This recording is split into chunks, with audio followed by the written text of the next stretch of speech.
Alors, dès le début de la crise sanitaire en mars 2020, la municipalité d'alors avait mis en place des rencontres au minimum hebdomadaires en fonction des points à traiter avec les services en première ligne.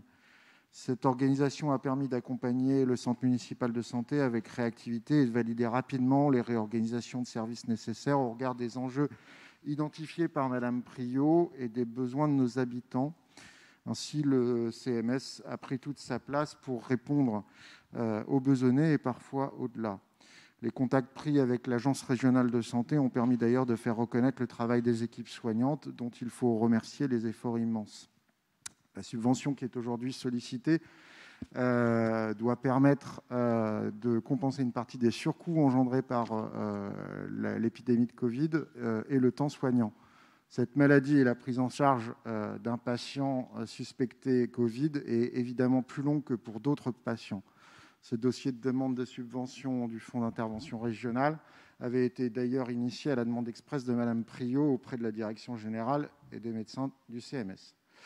Il faut préciser par ailleurs que l'ARS s'est engagée, sans rapport avec le fonds d'intervention régional, à compenser financièrement la perte d'activité des centres de santé due au Covid.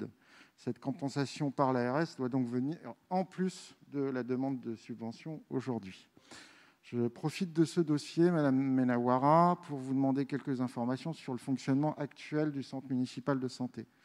Nous avons eu des retours de besonnés qui s'inquiètent. Alors, la directrice du CMS est partie en avril. Les recrutements étaient quasiment impossibles jusqu'en juin, mais la fiche de poste était prête et le recrutement aurait dû être publié début juillet. La directrice administrative du centre ne peut tout assumer seule.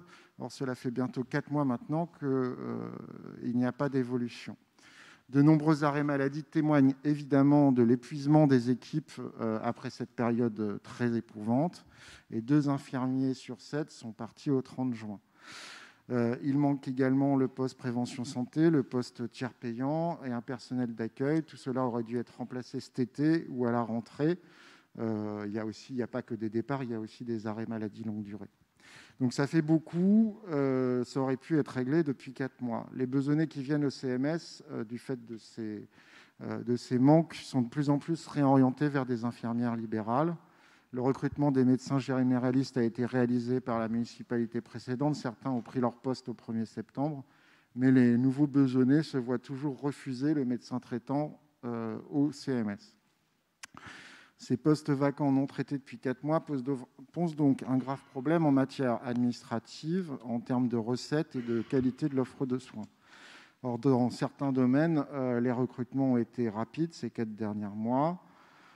Le centre municipal de santé est le pivot de l'offre de santé à Besançon. Notre projet était de le renforcer encore. Il n'est pas possible que la santé et la solidarité, surtout dans la période actuelle, semblent devenir des variables d'ajustement pour privilégier d'autres secteurs. L'hiver arrive, les contaminations au Covid progressent à nouveau fortement et les personnels du centre sont évidemment très fatigués. Et il faut réagir en la matière.